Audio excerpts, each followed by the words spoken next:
மக்கள் வணக்கம். 2024 நாடாளுமன்ற தேர்தலுக்கு பிறகு 18வது லோக்சபை நேற்று கூடியது. பிரதமர் மோடி அவர்கள் ஆட்சி அமைக்க மெஜாரிட்டி தேவை, நாட்டுக்கு பொதுப்பான எதிர்க்கட்சி தேவை என்று செய்தியாளர்களிடம் கூறினார். அதற்கு முன்பு எதிர்க்கட்சிகள் பாராளுமன்றத்துக்கு வெளியே கான்ஸ்டியூஷன் புக்கை காமிச்சு சத்தம் போட்டு கொண்டிருந்தார்கள். பிரதமர் மோடி அவர்கள் பதவியேற்க மேடைக்கு செல்லும் முன்பு ராகுல் காந்தி அவர்கள் கான்ஸ்டியூஷன் புக்கை காமிச்சு சத்தம் போட்டு கொண்டிருந்தார். 2 நிமிடம் அமைதியாக இருந்து மோடி பதவியேற்றுக் கொண்டார். அப்பொழுது அனைவரும் அமைதியாகிவிட்டார்கள். ராகுல் காந்தி அவர்களுக்கு வரலாறு தெரிய வாய்ப்பில்லை. அவருடைய பாட்டி இந்திரா காந்தி அவர்கள் எமர்ஜென்சி அறிவித்துவிட்டு 1976 முதல் அம்பேத்கர் எழுதிய கான்ஸ்டியூஷனை திருத்தம் செய்தது அவர்தான். செக்குலர் என்ற வார்த்தை, மதசார்பற்ற வார்த்தை அப்பொழுதுதான் புகுத்தப்பட்டது.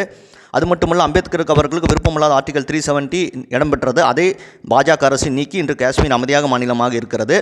இவர்களுடைய நோக்கம் எப்படியாவது பொய் வேண்டும், நரேந்திர மோடி அவர்களை அப்புறப்படுத்த வேண்டும் என்பதுதான். அதில் கண்டிப்பாக எதிர்க்கட்சிகள் வெற்றி பெற முடியாது. நரேந்திர மோடி மக்களுக்காக செய்யவிருக்கும் மோடி அவர்கள் தான் வெற்றி பெறுவார். இதை பற்றி உங்களுடைய கருத்து என்ன என்பதை கமெண்ட் செய்யுங்கள்.